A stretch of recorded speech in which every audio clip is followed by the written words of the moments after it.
So we have just ranked the special amulets. Now we're going to go ahead and rank the special weapons or the boss-based weapons, whatever you want to call them. Now, every single one of these weapons is actually going to be very viable. You actually can easily beat the game with all of them. But in my opinion, there are going to be some that are better than others. So we're going to go ahead and rank them from worst to best, 10 through 1. And I'm going to go ahead and put them in a tier list as well because I'm just nice like that. Also, I just want to let you guys know that a lot of this gameplay is going to be against the end game bosses. So if you don't want to see end game boss spoilers, just leave now. The game's been out for a week, so I've been holding off long enough, but now's the time that I can actually start showcasing some gameplay against the later game bosses. Starting off the list at number 10, we have the Frozen Feast. Now this is a motivity-based weapon of which you acquire from Champion Victor, which is the boss in Area 7. Now this weapon is just bad because it's incredibly slow, and slow weapons don't really have much of a purpose in this game because there's no hyper armor or poise, and it tends to be a faster paced game, so you're going to get staggered almost every single time, or you're just going to get punished after every single attack because you have longer animations or long recovery animations.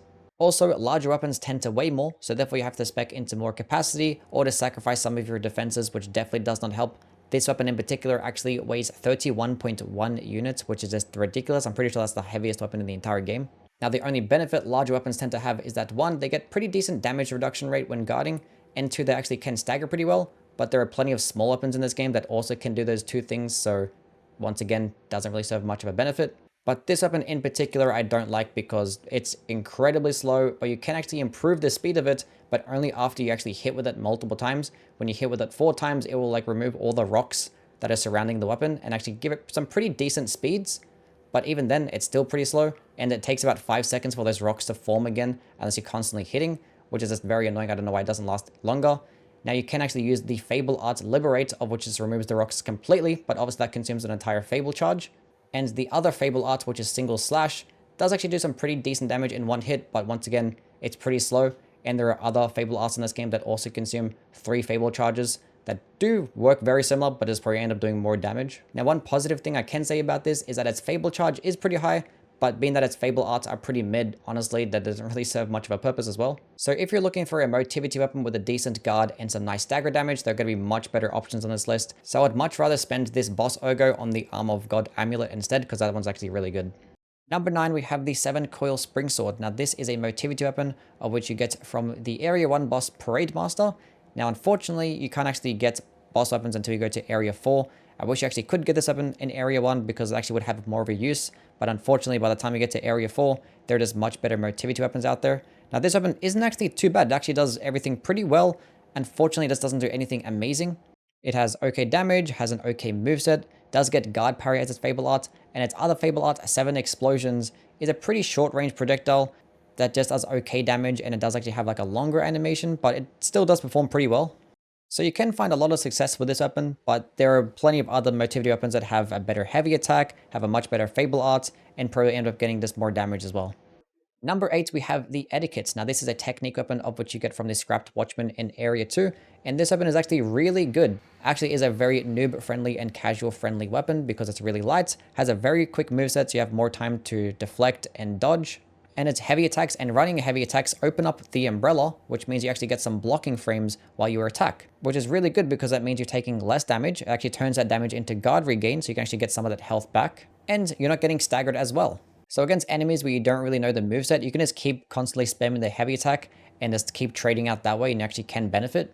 Also, one of its Fable Arts, Absolute Counterattack, kind of works similar to guard parry in that it just blocks an attack and you can do like a follow-up thrusting attack as well. But the main difference being is that this one actually has a lot more frames to actually block the attack. So against attacks that's very hard to dodge or deflect, you actually can just use this skill because the blocking and deflecting frames are actually very forgiving. Now the reason as to why it's going to get lower on the list is because the damage output is just not there. You can just get way more damage and DPS with things like the Trident of the Covenant and the 2 Dragon Swords. Its Absolute Counterattack Fable Art doesn't do as much damage as Guard Parry, and it consumes an extra Fable slot as well. And its other Fable Art, Single Stab, does actually have some nice range, but it is a longer starting animation, and it doesn't do enough damage for that 3 Fable charges that it actually does take as well. So it's actually a pretty good weapon to use earlier on until you actually get used to the mechanics of dodging and deflecting at the right time. Then I recommend just switching to something else that probably requires a little bit more skill because you end up just benefiting way more in terms of damage. I remember trying to play through this thing in New Game Plus and it just did not perform well at all. The Trident of the Covenant and the 2 Dragon Swords were the much better technique weapons.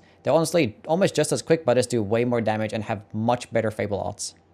Number 7, we have the Holy Sword of Arc. Now, this is a motivity weapon of which you get from the King's Flame Forco boss in Area 3. Now, unfortunately, you have to choose between this weapon and the Conquering Amulet, which sucks because the Conquering Amulet is actually probably one of the best amulets, if not the best one, in the entire game. But this weapon itself is actually still really good. Now, unfortunately, it is incredibly slow, but when you actually use its Fable Art Altar, you actually do change up its moveset and its range, and you actually do have less stamina consumption as well. Now, the trade-off is that you do a little bit less damage, but it definitely is worth it because it's a lot quicker and has a lot more range, which makes it a lot more viable because when it's not transformed, it's just way too slow for it to be usable. But when you do transform it back to its shortened version, you actually do get a little bit of boosted damage for about 5 seconds.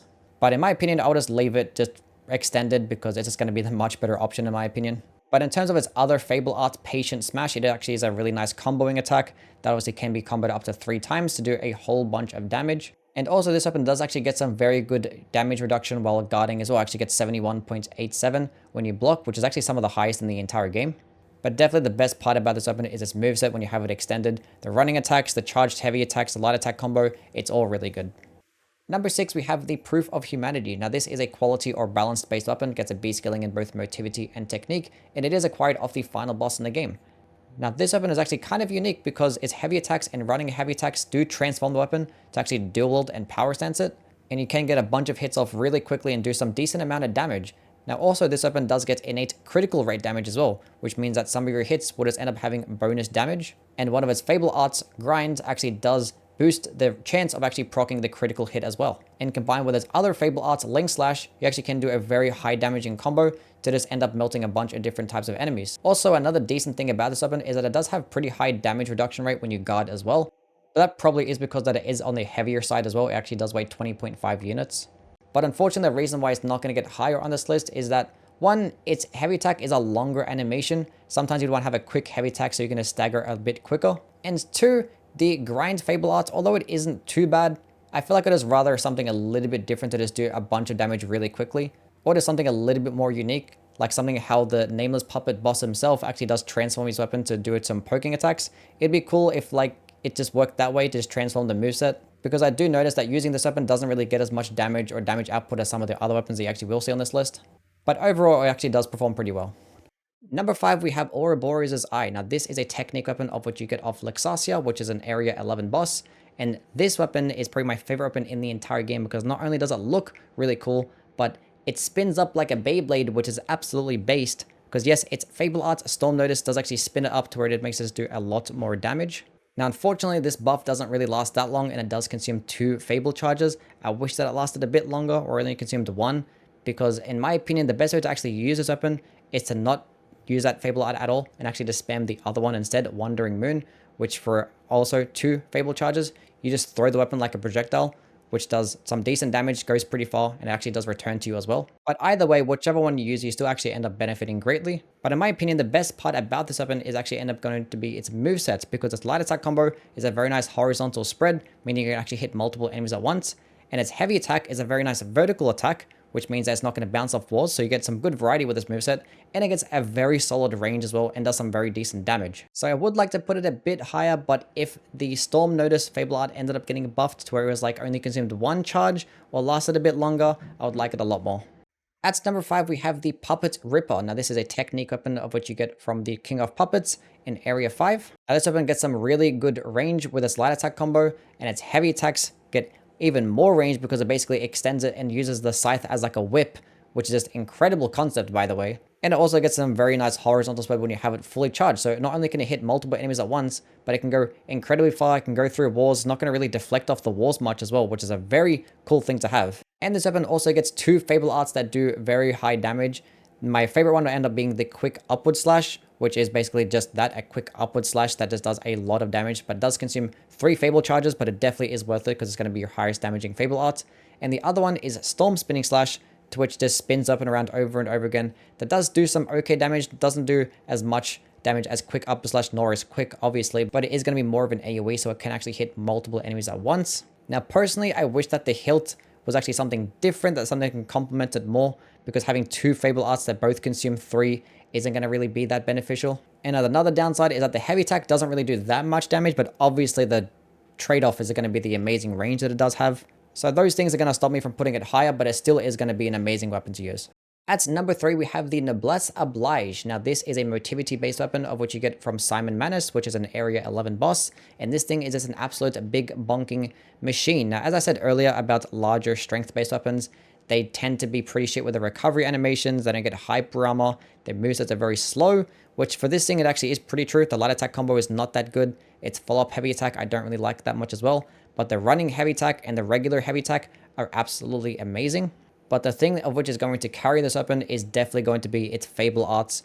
Ergo Release is just absolutely ridiculous. It does so much damage. It just slams the weapon down, does a massive AoE, and fucks up everything.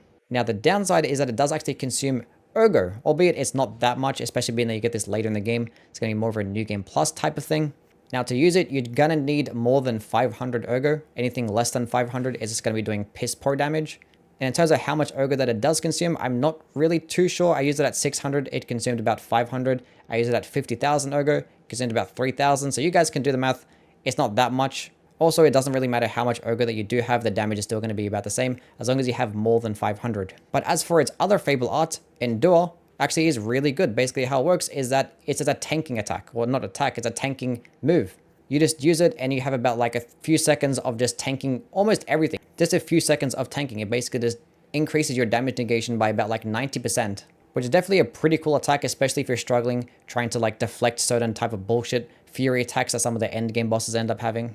So if you're struggling and you're panicking, just click this button. It only consumes one Fable charge and you end up benefiting.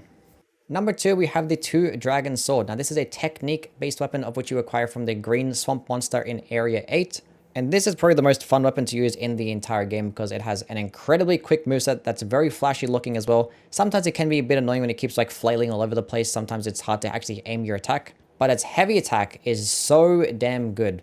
Basically, how it works is that you can just tap it and do some cool backflip attack and your follow-up can be a nice lunge. When you fully charge it, the last part of the animation does actually work as a perfect guard. And when you actually end up letting this perfect guard, you end up doing a really nice follow-up attack that does some very good damage and it pairs very nicely alongside the Conquering Amulet as well. It's actually not much of a perfect guard as it is an actual parry because they just end up getting staggered for a bit longer to which you have an opening to do like an extra follow-up heavy attack as well, which means you can just melt enemies extremely quickly with this thing. So just for its moveset alone and its heavy attack, it's enough reason for it to end up being top 3. But its Fable Arts are actually pretty good as well. Link Emergency Dodge is like a dodge that basically gets a bunch of iframes, which is actually pretty decent to use.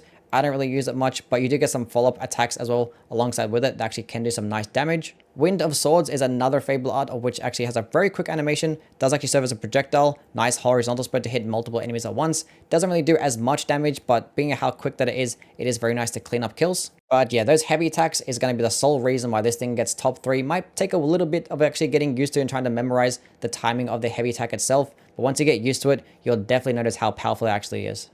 Number 1, the Trident of the Covenant, another technique weapon of which you acquire from Andreas in Area 4. Now, I don't know why more people aren't talking about this thing because this is just an amazing weapon. It's one of the best weapons in the entire game, and I think it's the best boss weapon because it probably has the best moveset known to man. This thing has incredibly quick attacks, very nice range. Those running heavy attacks are just ridiculous range, and the regular heavy attack as well has a really nice lunge.